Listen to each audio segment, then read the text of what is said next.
আগামী জাতীয় সংসদ নির্বাচন ঘিরে ডিসেম্বরের মধ্যেই সব প্রস্তুতি সেরে ফেলতে বলেছে অন্তর্বর্তী সরকার। যদিও সবকিছু ঠিক থাকলে ফেব্রুয়ারিতে নইলে এপ্রিলের শুরুতে হতে পারে ত্রয়োদশ জাতীয় সংসদ নির্বাচন। তবে যে কোনো মূল্যে ফেব্রুয়ারিতেই নির্বাচন আয়োজন চায় বিএনপি। এর ব্যতিক্রম কোনো মতেই মানতে নারাজ দলের হাইকমান্ড।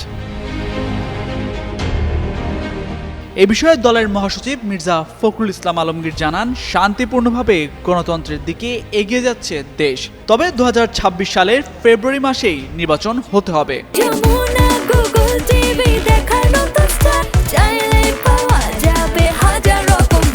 দলের ভারপ্রাপ্ত চেয়ারম্যান তারেক রহমান লন্ডনে প্রধান উপদেষ্টার সঙ্গে বৈঠক করে নির্বাচনের সময় ঠিক করেছেন।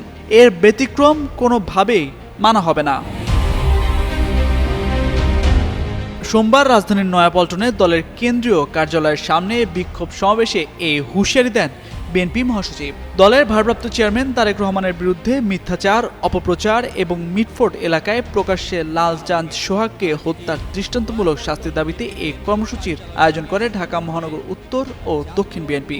ফকিরাপুল থেকে কাকরাইলের নাইটেঙ্গেল মোড় পর্যন্ত মহানগর বিএনপির বিভিন্ন ওয়ার্ড থেকে নেতাকর্মীরা এই বিক্ষোভ কর্মসূচিতে অংশ নেন। পরে মিছিলটি বিজয়নগর দিয়ে প্রেস ক্লাবে গিয়ে শেষ হয়।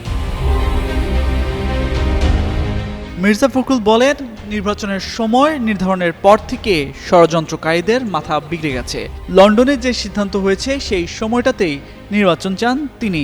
জনগণের খাওয়া পড়ার ব্যবস্থা ও চাকরির সংস্থান করতে চায় বিএনপি। কোনো ষড়যন্ত্রের ফাঁদে পা দেওয়া যাবে না বলেও নেতাকর্মীদের সতর্ক করেন বিএনপির মহাসচিব। তামজিদ মির্জা, যুগান্তর নিউজ।